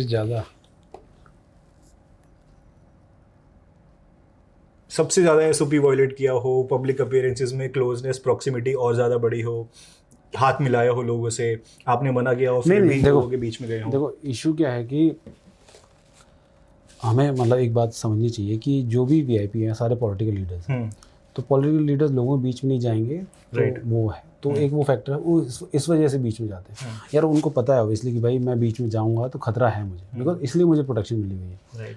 बट फिर भी इसको नज़रअंदाज करते हुए काफ़ी वीआईपीज अपना ये सिक्योरिटी वायलेशन करते हैं कि अनप्लान्ड हो गया उसमें चले गए। जैसे एक बार गुलाम नबी आज़ाद थे, उनके साथ गया था। अच्छा। हाँ, तो वो कहीं भी रुक जाते थे, गाड़ी रुकवाई, उतर गए, लोगों से मिलने चले गए। ओके। तो वो है, मतलब मैं दिस इज़ नॉट कि वो बेकार हैं, मैं उस सेंस में नहीं जा रहा, मैं तो एक सिक्योरिटी पॉइंट ऑफ व्यू से देख रहा हूँ।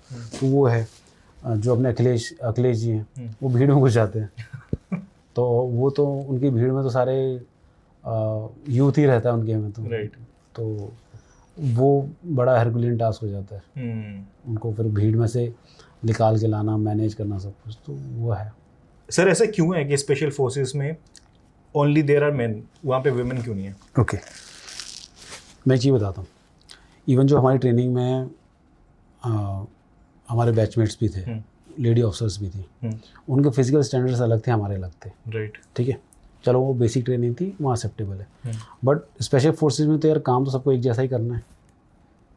ऐसा तो नहीं कि भाई लेडी आ गई तो उसको हल्का मिशन दे दो, नहीं ऐसा नहीं होगा, ऐसा नहीं होगा। तो यार स्टैंडर्ड भी सेम रहेंगे फिर, ठीक है, सारी चीज़ें सेम रहेंगी। अगर आपको लेट्स से आप आ जाते हो, फिजिकल स्टैंडर्ड सारे अचीव कर लेते हो, आपको यार रहना तो आदमियों के साथ है, वहाँ तो आपको पूरी फैसिलिटीज़ नहीं मिलेंगी ना।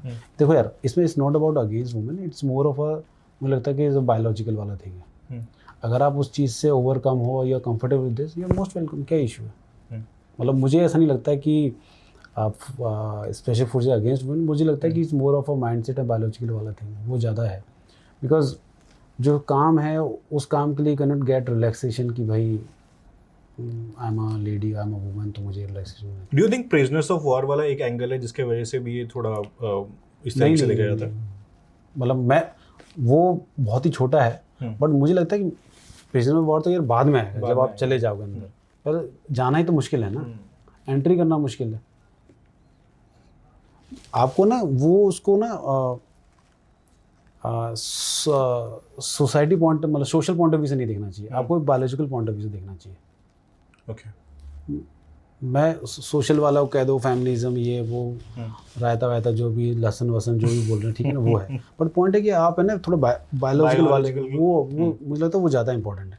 अगर हाँ उसको भी करके अगर कोई आ रहा है तो मोस्ट वेलकम, उसमें कोई वो नहीं है। बल्कि अच्छी बात है कोई लेडी अफसर होगी साथ में। सर एक बात बताओ मुझे, मतलब आई एम आस्किंग, मुझे भी जानना था। When I heard about you, मैंने आपके बारे में और पढ़ा, मुझे पता लगा कि you are an engineer, right? Background आपका इंजीनियरिंग से, मेरा भी इंजीनियरिंग से बैकग्राउंड है, मेरी टीम में 2 लोगों का और इंजीनियरिंग बैकग्राउंड है। ऐसा क्यों होता है हमारे साथ? वाई इंजीनियर्स को पता नहीं होता लाइफ में करना क्या है, या फिर उनको बाद में ये एनलाइटमेंट होती है कि भाई नहीं, ये चीज़ मेरे लिए नहीं है, मेरे लिए ये चीज़ है। ओके सही यार, देखो यार मुझे आपके बारे में तो नहीं पता, बट मेरे टाइम में तो ये था कि मेरे टाइम में तो आंधी चल रही थी इंजीनियरिंग करने की। I am talking about way back in 2006। नहीं, अभी तो थोड़ी डायनामिक्स चेंज हो गए, ठीक है। तो वहाँ उस टाइम तो आंधी थी कि भाई इंजीनियरिंग करना है, एमएनसी में जॉब करनी है, राइट। तो उस टाइम वो वाला बूम चल रहा था, तो मैं तो इंजीनियरिंग उस लिए की थी, ठीक है। सब कर रहे थे, कर लिया। हाँ, नहीं सब कर रहे थे, नहीं प्लस में ये था कि नहीं यार मुझे तो भाई एमएनसी में जॉब करनी है, आईटी वाली जाना है, अपना लैपटॉप बैग लिया, जाना है, करके आना है, ठीक है। तो मेरा तो वो था। आजकल क्या हो गया कि कोई कुछ नहीं मिल रहा है एडमिशन, ला इंजीनियरिंग कर लेते हैं आजकल, वो भी डायनामिक्स हो गई, क्योंकि आजकल कॉलेजेस बहुत बढ़ गए, बहुत बढ़ गए। पहले हमारे टाइम में इतने कॉलेजेस भी नहीं थे। सो ये है। बाकी you are very right, it's not about engineers की भाई, कि इंजीनियर्स को बाद में पता लगता है। ये मुझे लगता है मैक्सिमम जनता के साथ ही यही कि लोगों को नहीं पता, क्योंकि जो इसमें मल्टीपल रीजंस हैं आई थिंक, कि जैसे हमारा जो एजुकेशन सिस्टम है उसी में क्लैरिटी नहीं आती कि हमें करना क्या है। मैं आप ये लगा लो कि इवन 10th के बाद 80% बच्चे को ये नहीं पता होता जैसे कॉमर्स लेना है, आर्ट्स लेना है, मेडिकल लेना है, नॉन मेडिकल लेना है, वो भी दूसरे से इन्फ्लुएंस होकर लेता है। अच्छा आशुतोष नॉन मेडिकल ले रहा है, मैं नॉन मेडिकल ले लेता हूँ। तो वो एक थॉट क्लैरिटी नहीं है शायद लोगों में, वो है। फिर दूसरा क्या है कि एक जो सेट पैटर्न चला आ रहा है, इवन मैं अपने घर के बता दूँ, मेरे घर में तो भाई ये है कि अगर आप कॉमर्स ले रहे हो तो आपको नालायक हो आप। पहले तक था, मतलब तो नहीं है शायद, मैं अपने टाइम को बता रहा हूँ। अगर आपने साइंस लिया है तो मतलब आप इंटेलिजेंट बच्चे। ये तो अक्सर कुछ लोग तो प्रेशर में साइंस लेते थे। गली मोहल्ले के लोग भी अक्सर बोले, अरे तू कॉमर्स ले क्यों बैठेगा, तूने ह्यूमैनिटीज तो आपने नाम भी नहीं लिया, देखो ह्यूमैनिटीज तो आपने नाम भी नहीं लिया। मैं वही मैं बता रहा हूँ, मैं अपने उस टाइम के माहौल की बात बता रहा हूँ। But later on I realize कि मुझे ह्यूमैनिटीज ज़्यादा पसंद है। अच्छा, फौज में या फिर इस तरीके की इन्वायरमेंट में आपको रहता है कि आप पढ़ाई भी जाता हो? हाँ, मैं किंडल लेके जाता था अपने ऑपरेशंस में। Right, really? हाँ, ऑपरेशंस में लेकर जाते थे? हाँ, वहाँ मतलब बुक्स आप कैरी नहीं कर सकते, राइट, कि थोड़ा भारी हो जाती हैं, और यू नेवर नो कितने दिन का ऑपरेशन खींचे। तो किंडल में क्या है कि उसकी अच्छी खासी बैटरी चलती है। ऑपरेशन में अगर लेट से कि रात का टाइम है, उसमें अगर आप कुछ ऑन करोगे लाइट वगैरह, नहीं तो रात को नहीं पढ़ते, दिन में पढ़ते थे ना। रात को तो हम मूवमेंट करते थे, दिन में पढ़ते थे ना। अरे भाई इतना भी थोड़ी करेंगे यार। नहीं, मैंने बहुत सारी स्टोरी सुनी है, जैसे राष्ट्रीय राइफल्स की स्टोरीज आती है कई सारी, कि वो लोग घात लगा के बैठे हैं यहीं पे, और नाइट विजन गॉगल्स होते हैं ना, उसकी ग्रीन लाइट देखकर निशाना लगाया, सीधा हेडशॉट। ग्रीन लाइट तो बहुत ज़्यादा हो गई, लोग बीड़ी पीते हुए मार देते हैं। Oh my God. ठीक है, तो इसलिए जैसे कुछ जवानों को बीड़ी पीने की आदत होती है, दे आर एडवाइस कि भाई रात को नहीं पीना है। ठीक है, तो जो हम लेट से खाना पीना भी बनाते हैं, थोड़ा वो चलाते, तो शाम को सनसेट से पहले सब खत्म, और सनसेट से पहले भी, बिकॉज सनसेट होने के बाद करते हैं तो धुआं भी दिखता है फिर ऊपर पहाड़ मतलब जंगलों में ना, कि हाँ यहाँ धुआं मतलब कोई है वहाँ पर। तो बहुत सारी टेक्निकल चीज़ें हैं। तो ये तो आपने गॉगल्स वाला बहुत बोल दिया, यहाँ तो बीड़ी माचिस की उससे भी पता चल जाता है, माचिस सिगरेट, या इवन दूर से मोबाइल भी एक बत्ती की तरह लगता है। जैसे मैं बताता हूँ कि हमारे साथ कई बार ऑपरेशन में ऐसा होता है, हम कोर एरिया में बैठे हुए, तो हमें लगता है कोर एरिया आ गया, हम दूर से कोई लाइट दिख रही है, मतलब अरे यार आज तो कोई मूवमेंट हो रहा है इधर, कुछ तो है, तो भी लाइट जल रही है, बुझ रही है। बाद में पता लगता था हवा चल रही थी, पत्तों की वजह से लाइट ऐसे ऐसे हो रही। मतलब वो है, मतलब चीज़ें हैं, ये चीज़ें बेनिफिट डाउट तो देना पड़ेगा आपको। बिल्कुल, मैं कह रहा हूँ कि मेरे साथ कम से कम 20 बार ऐसा हुआ होगा, जो कटा हुआ पेड़ का थर्ड होता है ना नीचे का, उसे लगता था आदमी बैठा है कोई। तो मैंने हर बार वही किया है कि चेक करो आदमी तो नहीं है। ऑलवेज स्कैनिंग मोड में रहता है ना फिर बंदा, कि भाई कुछ ना कुछ पता लग जाता है। बिल्कुल बिल्कुल। तो वो है एक, मतलब 90% टाइम्स तो वो पेड़ ही होता था। एक बार वो भालू निकला था। जब आप लोग टीम आपकी जाती है किसी ऑपरेशन के लिए, तो उसमें आपके पास स्नाइपर भी होते हैं टीम में? हाँ, स्नाइपर राइफल लेके जाते हैं। कितनी दूर से आपने शॉट लिया मैक्सिमम? सही देखो, जंगल में ना स्नाइपर का ये स्कोप नहीं रहता कि भाई अब मैं 1 किलोमीटर से स्ट्रेट शॉट मिल जाएगा। हाँ, जंगल में ज़्यादा आप स्नाइपर शॉट ले पाओगे 200, 300, 400 मीटर, इससे ज़्यादा नहीं, बिकॉज उतनी ज़्यादा विजिबिलिटी होती नहीं है, क्योंकि आप खुद पेड़ों के बीच में होते हो, टारगेट भी पेड़ों के बीच में होता है, तो स्कोप बनता नहीं उतना। तो मैं कहूँगा कि हाँ भाई, मैं M104 लेके गया था मैंने 1600 मीटर से, मतलब मैंने नहीं किया, मेरे स्नाइपर ने हिट किया भाई, मेरे साथ तो नहीं है, मतलब दिस इज़ द फैक्ट। हम स्नाइपर ड्रैगनोव लेके जाते थे, जो हमारे पास ड्रैगनोव राइफल थी। सो उसकी एक तो रेंज भी 800 मीटर है उसकी इफेक्टिव रेंज, और बट जो हमने शॉट वॉट लिए हैं वो 400-500 मीटर होंगे, उससे ज़्यादा नहीं। लेट्स से आपने 400-500 मीटर, बिकॉज उसमें ना फिर वो पेड़ जंगल पौधे वो सब वो आ जाए, वो दिक्कत आती है फिर उसमें एम करने में।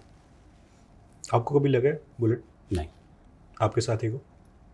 हाँ, साथी को तो लगती। आपने सामने देखा है लगते हुए? नहीं, लगते हुए थोड़ी दिखती है चीज़। नहीं मतलब आपके सामने, आपके उसी ऑपरेशन में आपकी टीम में वो बंदा और उसको लग गई हो? हाँ, वो मैं बताया था, जैसे एक ऑपरेशन है ना कि जिसमें बंदे को जॉ पे गोली जॉ लटक गया था उसका, तो उसी ऑपरेशन में तो हमने उसको एवैक्यूएट वगैरह किया था, तो वो है। Yes, I have seen blood both enemies and my man. Okay, अपने आदमियों को लगती है तो आप उसको लेकर जाते हैं अपने कैंप तक, जरूर लेकर जाते होंगे, हॉस्पिटल तक लेकर कैंप जाते तक हैं? नहीं, उसको रोड हेड तक, ताकि एम्बुलेंस आ जाए। एम्बुलेंस आ जाए। और जब आप शॉट डाउन करते हो किसी नेक्सलाइट को या फिर किसी एनिमी टारगेट को, तो फिर उसके बाद क्या करते हो उसके साथ? उसके साथ क्या करते हैं, उसका बेसिकली क्या होता है कि जैसे नॉर्मल सेंस में क्या होता है कि जैसे कोई किल हुआ तो वहाँ पर मजिस्ट्रेट आता है उसके केस क्या बोलते हैं उसको करने के लिए, पोस्टमार्टम तो डॉक्टर करेगा, वो इन्वेस्टिगेशन टाइप्स में वो रिपोर्ट बनाता है अपनी, क्राइम सीन पूरा देख के पूरा। तो क्राइम तो क्या ही है इसमें, मतलब नहीं, मतलब वो अपनी उसका प्रोसीजर है कि मजिस्ट्रेट आएगा, अपना वो रिपोर्ट बनाएगा और ले जाएगा उस टाइप से, तो ये प्रोसीजर रहता है। उसके बाद फिर वो हॉस्पिटल जाएगा, पोस्टमार्टम होगा, फिर उसका नॉर्मल वो चीज़ है, उसमें हमारा इन्वॉल्वमेंट नहीं है। हमारे यहाँ तक कि मजिस्ट्रेट आया ना, उसका जो मजिस्ट्रेट आएगा अपना इन्वेस्टिगेट किया बस। तो एक ऑपरेशन में क्या था कि इंटीरियर्स में एनकाउंटर हुआ था, magistrate was not willing to come कि भाई सेंसिटिव एरिया है, मतलब आई वांट कम, तो हम फिर नक्सली को उठा के लेके गए थे वहाँ से। अब वो आ नहीं रहा था, वो उठा के ले जाना, तो उसकी आंतड़ियाँ बाहर निकली हुई थी, तो आंतड़ियाँ हमने भर दी अंदर। वो आपने किया था? हाँ, तो हम ही करेंगे, और कौन करेगा। इसके बाद खाना खा लेते हैं आप लोग? अभी खाया ना आपके साथ। पर ये यहाँ तो अब इंटरव्यू दे रहे हो, लेकिन वहाँ पे आपको पता है कि आपने ये सारा कुछ, योर हाथ पूरे सने में खून से बिल्कुल। भाई राम के दर्शन हुए हैं, ऐसे थोड़ी प्रसाद तो बटेगा ना। अच्छा, वॉर क्राई हमने सुना है, अलग अलग स्पेशल फोर्सेस में अलग अलग उनके अपने वॉर क्राइज होते हैं। हाँ। आप क्या यूज़ करते थे, मतलब आप क्या बोलते थे जनरली किसी ऑपरेशन में जाने से पहले? हर एक यूनिट का अपना अपना वॉर क्राई होता है, तो मेरी यूनिट है 203। ठीक है, तो 203 फियर फ्री। ओह हाँ, तो बहुत लाइट मूड सा हो गया कि बिल्कुल ठीक है यार, हाँ, मतलब जो होगा देख लेंगे, ऐसा वाला है। उस टाइप में तो सबका, हर एक यूनिट का अपना अपना मोटो रहता है। सो हम ग्राउंड्स में प्रोबेशन करने गए हुए थे, तो वहाँ BSF वाले कुछ लोग भी थे, प्रोबेशन कर रहे थे। हम कोबरा वाले थे, एक दो और थी कोई पुलिस की लोग थे, तो वहाँ कंपटीशन करवा रहे थे। तो वहाँ बोले कि अपने अपने वो करो, क्या बोलते हैं उनको, वॉर क्राइडाइज। तो हमने बोल दिया कि क्यों पड़े हो चक्कर में, कोई नहीं है टक्कर में। वो लोग ऑफेंड हो गए। अच्छा, दूसरे बटालियन जो थी वहाँ? हाँ, दूसरे लोग ग्राउंड्स वाले ऑफेंड हो गए, ऐसे ये कि हमारे यहाँ नहीं चलता, ये नहीं चलता। ठीक है यार, आपने बोला, हमने बोल दिया, उसमें क्या है। और ऐसा कौन सा हमने ऑफेंसिव चीज़ बोल दी कि भाई इट्स नॉर्मल, एक वो है कि कंपटीशन की भावना के हिसाब से। बट वो ठीक है, हमें वो कल्चरल डिफरेंसेस थोड़े एक्सेप्ट करने चाहिए, और तो क्या है। उनके यहाँ नहीं चलता, हमने बोल दिया हमारे यहाँ चलता है। इवन हम तो ये कोबरा प्रोबेशन में थे, तो मेरे ही बैचमेट से अलग अलग टीम्स में, जिन आपस 9 टीम्स थी हमारी ना कोबरा प्रोबेशन में, तो 9 टीम्स आपस में कंपटीशन होता रहता था। अच्छा, तो आपस में लगे रहते, क्यों पड़े चक्कर में, कोई नहीं टक्कर में, मतलब बहुत कुछ भी चल रहा होता था, तो लोग लगे रहते थे लगाने में। ओके, अपार्ट फ्रॉम जो भी आप लोग वहाँ पे झेलते हो, जो भी ट्रेनिंग करते हो, आपस में टीम में क्या माहौल रहता है, कैसा माहौल रहता है? आपस में कैसे बात करते हो, आपस में कैसे रहते हो? क्योंकि उन्हीं के साथ उठना है, उन्हीं के साथ खाना है, उन्हीं के साथ भागना है, पनिशमेंट भी उन्हीं के साथ करनी है पूरी, अगर कुछ ऐसा सेलिब्रेशन है तो भी उन्हीं के साथ करना है। उनके साथ कैसा आपका टीम बॉन्डिंग कैसी होती है? टीम बॉन्डिंग ये लगा लो कि आफ्टर अराउंड 2-3 हफ्ते बाद, और ये 4 हफ्ते बाद, आपको सारे टीम मेंबर्स की असलियत पता चल जाती है कि कौन किसकी क्या काबिलियत है। इवन हमारी भी उनको पता चल जाती है, ऐसा नहीं कि हमारा नहीं पता चलता। उनको पता चल जाता है कि भाई इंसाफ की कितनी काबिलियत है, मुझे पता चलता है ये बंदे में क्या क्या क्वालिटीज़ में क्या, ये क्या कर सकता है, कौन किसी चीज़ में अच्छा है, किसकी फायरिंग अच्छी है, किसका मैप रीडिंग अच्छा है, किसका नेविगेशन अच्छा है। तो इस तरीके से सारी चीज़ें पता चलती रहती हैं। बट जब आती है बात पनिशमेंट की तो और वो सब की, तो सब साथ में चल रहा होता है, सबकी शक्लें बन रही होती, ई आ वो किसी कहीं दर्द हो रहा होता है, बट उसी में सब टाइम निकल जाता है। आपस में कैसे बात करते हो आप लोग? मतलब जो मोमेंट्स कुछ ऐसे हो, बहुत हैप्पी मोमेंट्स आपको याद आ रहे हो कि भाई ये टीम के साथ अपने ना, अपार्ट फ्रॉम ट्रेनिंग ऑपरेशन छोड़ दो, साथ में जब कहीं ऐसे बैठे हो या फिर किसी ऑपरेशन में कभी हो जाता है कि यार बातचीत हो गई बीच में इस तरीके की कोई नहीं, ऐसा मैं ट्रेनिंग का बताता हूँ। एक बार क्या हुआ, हमारी जंगल एक्सरसाइज चल रही थी, हमने एम्बुश लगा रखा था, दूसरी टीम को आना था। सो मैं बोला मैं आगे थोड़ा बैठ रहा हूँ। आगे इन द सेंस ये था कि मेरे पीछे बैठा हुआ बंदा वो शायद 4-5 फीट पीछे ही था, मतलब ऐसा हाइट पे बैठा पेड़ों के पीछे। उस पागल आदमी मेरे कान के पास बैरल लगा रखी है यहाँ पर और ब्लैंक राउंड फायर कर रहा है। उसने फायर किया मेरे कान के पास, मैं उठ के देखा, फिर कहता सॉरी सर। मैंने कहा भाई यार मेरा कान फाड़ेगा क्या? कैसा मुझे पता ही चला आप यहाँ बैठे हो। तो मतलब that time was a learning, मतलब वो चलो ठीक है, that is a fun part. और that time was a learning, जब आप कैसे कभी एम्बुश वगैरह डिप्लॉय करते हो ना, तो you should know each and every position also. आपकी टीम कहाँ बैठी है? हाँ, क्रॉस फायर की सिचुएशन में रहती है कई बार। हाँ, क्रॉस फायर वाला तो हमने टेकन केयर ऑफ कर लिया था, बट मैंने जैसे कि इस बंदे को इतना छुपा दिया, मुझे नहीं पता चला, मैं उसके आगे आके बैठ गया, नहीं समझे? तो वो है। सो रही बात कि भाई एंजॉय करने वाली बात, तो ऑपरेशंस के बाद मतलब वो है कि यार जैसे कोई भी इवेंट हुआ या होली हुई, कोई भी त्यौहार हुआ, तो टीम वाले आपस में साहब ये वाला करेंगे, ये करेंगे, ये करेंगे, पूरी टीम लगी पड़ी होती है। तो और लेट्स से कि क्या बोलते हैं कि मेरी टीम का कोई जवान है या कोई उसकी फैमिली आ गई, सो पूरी क्या बोलते हैं उसमें खातिरदारी में लग जाते हैं सारे लोग। अच्छा, सारे के मतलब यूनिट करते, मैं यूनिट में एक मैक्रो लेवल पे बात कर रहा हूँ, तो पूरी यूनिट, अरे नहीं हम मेरी टीम के वो है, मतलब मेरे बड़ी का वो है, या मेरा क्या कहते हैं मेरे CHM का बेटा है, या जो भी है फैमिली आई है, तो पूरा उस तरीके से रहता है। मतलब बहुत अच्छा माहौल रहता है। It's like a family away from family, तो वाली फीलिंग आती नहीं ज़्यादा। Oh my God, बहुत शानदार है आपका एक्सपीरियंस है। मतलब ऐसा मुझे लग रहा है कि वो अभी आप जब मिलते हो आप उन सभी लोगों से आपस में, क्योंकि दूर दूर होंगे सब, कोई कहीं पे कोई कहीं पे। नहीं फ़ोन पर ही हो पाता मिलना। तो ये है कि कभी कोई दिल्ली आया है या कोई इधर आया, तो वैसे मिलना हो जाता है। और कोई एक्सपीरियंस ऐसा ट्रेनिंग का? आपके मन में बहुत सारी चीज़ें हैं, नहीं आप बोलना नहीं चाह रहे हो। ट्रेनिंग तो यार चुस्पा चल रहा होता है यार। नहीं ठीक है, मतलब है। अच्छा, आपके हॉबीज़ क्या क्या है? हॉबीज़ प्लेइंग गेम्स, मतलब not video games, like badminton हो गया या कुछ भी, मतलब कि कोई फिजिकल स्पोर्ट्स इवेंट, कोई गेम, वो है। और reading books. Which books have you read? सबसे बेस्ट आप बताओ और उसमें से लर्निंग शेयर करो हमारे लिसनर्स के लिए। ओके, बहुत सारी यार, कुछ साइंस बेस्ड भी हैं। जो आपको लगता है कि नहीं ये तो पढ़नी चाहिए, because I am my self a reader, I will read that book. अच्छा, जो अभी मैं रिसेंटली पढ़ी थी, लाइक 1 मंथ बैक, मतलब पढ़ता हूँ अभी भी रहा हूँ, अभी मैं वो पढ़ रहा हूँ, बिगिनिंग ऑफ इन्फिनिटी करके डेविड एश वाली है। ओके, अभी वो पढ़ रहा हूँ मैं। और एक डेविड हेल्ट की क्रिटिकल थ्योरी, वो भी पढ़ रहा हूँ मैं। Beginning of infinity. हाँ, बिगिनिंग ऑफ इन्फिनिटी। ओके। और एक है डेविड हेल्ट की क्रिटिकल थ्योरी, वो भी पढ़ रहा हूँ मैं। ओके। इससे पहले पढ़ी थी मैंने सिद्धार्था, पढ़ी होगी शायद आपने। मैंने पढ़ी नहीं, सच में पढ़ूंगा। वंडरफुल बुक, बहुत ही छोटी सी पतली सी है, अराउंड 100 पेजेस। मतलब वो बुक मुझे लगता है कि पढ़नी चाहिए लोगों को, सबको पढ़नी चाहिए। हाँ, कि वो होता है ना सोसाइटल मोह माया और उस सब के बारे में। उसमें वो मैं नाम भूल रहा हूँ राइटर का, हरमीज करके कुछ राइटर है उसका ना, सिद्धार्था करके। सो उसमें बेसिकली जो लेसन यही है कि जो मोह माया है ना, मतलब मोह, ये किसी चीज़ का बिछड़ने का गम, वो यार that is part and parcel of life. कुछ आपके साथ कभी हमेशा नहीं रहने वाली, चाहे आपके पेरेंट्स हों, चाहे आपके बच्चे हों, या कोई भी ऐसी चीज़ है ना जो आपको लगता है कि बहुत प्यारी है मेरी, तो वो कभी आपके साथ नहीं रहने वाली। लिव इन द मोमेंट वाला सीन। हाँ, तो जो आपके साथ टाइम मिल रहा है ना, आप उसको चेरिश करो, रादर देन कि मुझे आगे तक इसको देखना है। नहीं भाई, इवन आपका जो डॉग है वो भी एक टाइम बाद जाएगा, है कि नहीं? This is a fact. अब मतलब मुझे even my wife was saying कि भाई एक डॉग पाल लेते हैं। मैं कहा नहीं यार, डॉग नहीं, मतलब ऐसा नहीं कि आई am not a animal lover या डॉग मुझे पसंद, डॉग मुझे पसंद है, एक तो जो मुझे मेजर रीज़न लगता है कि यार डॉग की ना लाइफ बहुत कम होती है। आप इसको इतना खिला पिला बड़ा करो, प्यार से रखो, फिर वो 13-14 साल बाद तो वो ठीक नहीं है। मतलब ऐसा नहीं कि मैंने कभी किसी को मरते हुए नहीं देखा, मैंने मरे हैं तो वो है, बट मैं नहीं चाहता कि वो I don't want to face that situation again and again.